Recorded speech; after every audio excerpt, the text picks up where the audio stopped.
And what is going on, my Houston Texans family? Hope you all are having a blessed Wednesday. I asked you guys last Tuesday, what is your confidence in the new Houston Texan offense? Now, there were two sides of the argument.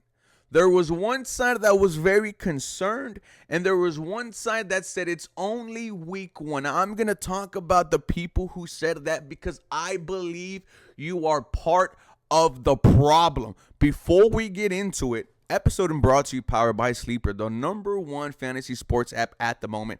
The NFL season is here, which means you now have the chance to 1,000 times your cash on daily fantasy football.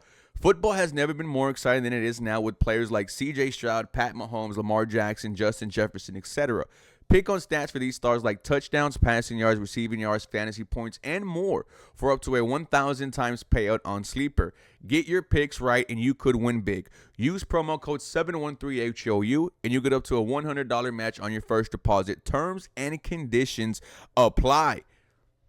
Like I said, for the ones who said it's only week one, it's only the preseason, it's only training camp, you are part of the problem why this organization continues to be committed to mediocrity. I'm going to ask you guys, let me know in the comments down below, what is your confidence in this Houston Texan offense? Right now, it's a 2.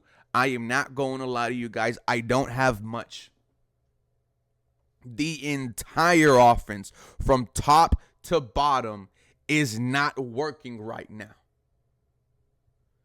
But I think it's now time that us as fans start demanding more from this team. I don't think this fan base does enough. Yes, I understand we're the youngest team in the NFL. Only been here for about 23, 24 years. But no, it's time now to start demanding success from this Houston Texans football team. Look at the way Eagles fans react. Yes, I know we hate them, but there's a reason why people in Philly got themselves a Super Bowl ring last year, a Super Bowl appearance the year before, a Super Bowl win a few years ago with Nick Foles. Now, I'm not saying it's all because of the Philly fan base, but you know how those guys are. You see the way Packers fans right now are acting for their organization. It's now time for us to start doing the same, and I think that's okay, guys. I love Hannah McNair. I love Cal. I love D'Amico. I love CJ Stroud. The only 2 jerseys, ladies and gentlemen, that I ever have owned, is an Andre Johnson jersey, because Andre Johnson was my favorite player growing up. When I played football, I wanted to be number 80. The other one, CJ Stroud. I had told my family, the next jersey I get, this guy is going to be my favorite player. This guy is, who I believe in, can take this team to the next steps. I didn't have a Deshaun Watson jersey. Now, I still believe in CJ Stroud, but it's now time to start demanding better play from our 30-year quarterback. The honeymoon's over, ladies and gentlemen. The last 2 years were great. The last 2 years showed you that's your floor. Your floor with CJ Stroud is 10 wins, an AFC South championship, and a week 1 playoff win. That's your floor, guys. We have seen that time and time again. No matter who the coach is, no matter who the quarterback is. Round 1 playoff win, round 2 playoff loss. So you're thinking, with CJ Stroud entering year 3, it's AFC championship or bust. You heard me say that right before week 1 against the Los Angeles Rams. And right now, it's not looking too good. 0-2, it's tough. Now, I will say the Texans have come back from 0-2. They did it just 2 years ago with CJ Stroud. They did it, I think, 5-6 years ago with Deshaun Watson as their quarterback when they started 0-3. Then I think won 7-8 straight. 9 straight, I think, man. So it's not impossible for the Houston Texans to climb out of this hole. We've seen it happen time and time again. We might see it happen again, which won't surprise us, but it will be frustrating because why are we doing this to ourselves? The last two games, those L's have came down to just big plays at the end of the game. The Dare Gumbawale fumble, the Henry Tuatua missed tackle. At least you're 1-1 after the last 2 weeks, because I don't know what would happen against LA week 1. I don't know if we were able going to be to drive down the field. But at the very least, you're 1-1 with the Henry Tuatua wrap-up sack on 4th and 10. Man, Baker Mayfield just put the team on his back. That's what I want C.J. Stroud to do.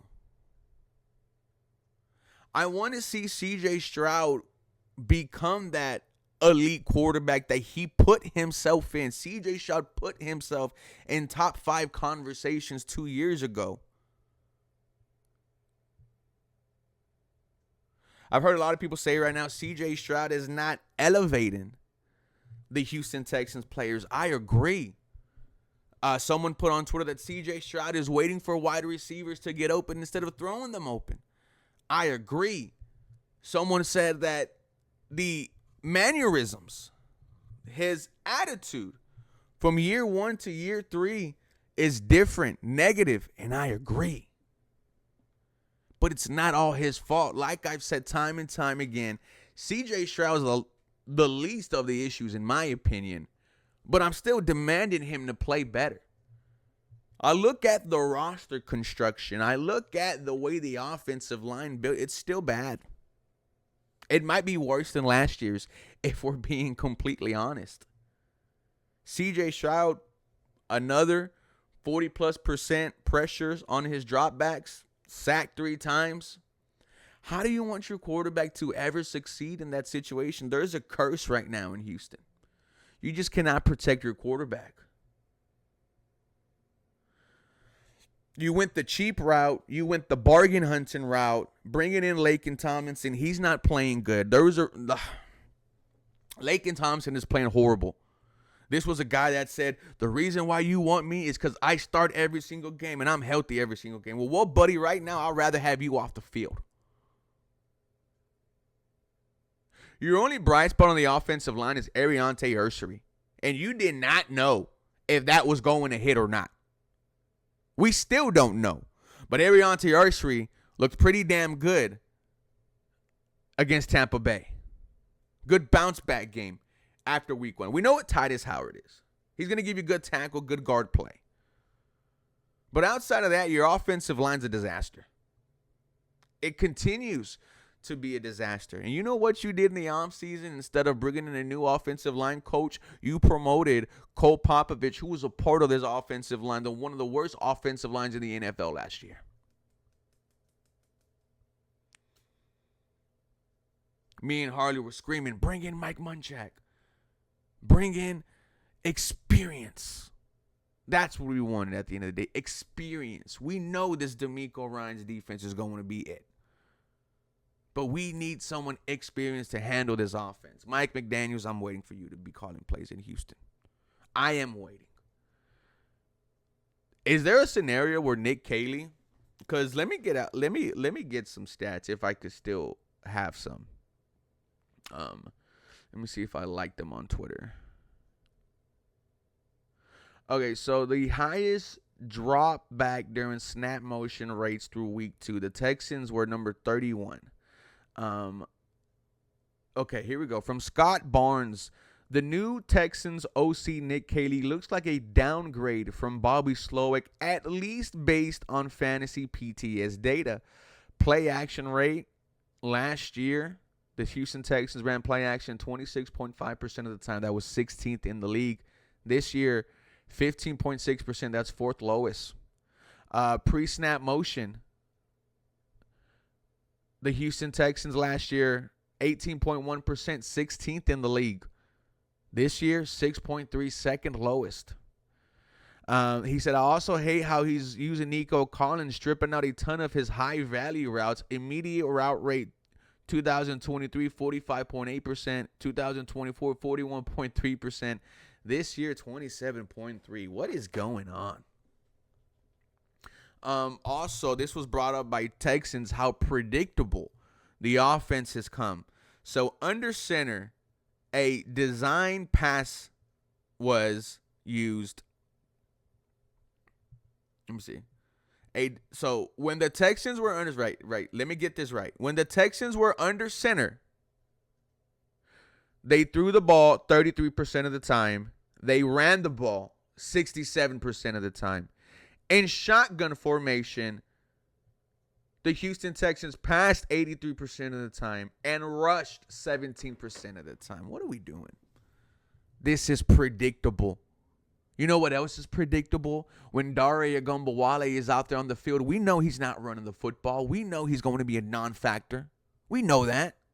Why can't you know that, Nick Kelly? Which is why, it's hard to really put the blame on CJ.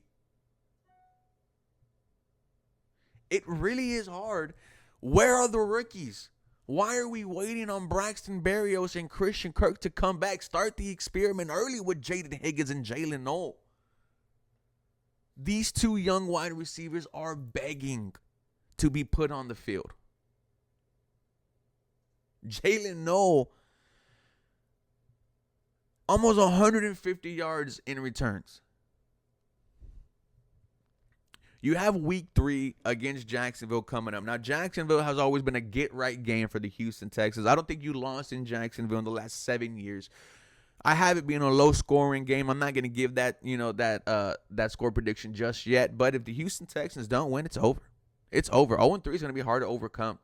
With that being said, ladies and gentlemen, you guys let me know your thoughts and comments below on the Houston Texan offense. What is your, how confident are you on a scale of 1 to 10? For more Houston Texans content, you guys know what to do. Feel free to follow me for more. This episode is brought to you and powered by Sleeper. Use promo code 713HOU and get a $100 deposit match up to $100. I love you guys. Go Houston. Have a very blessed day.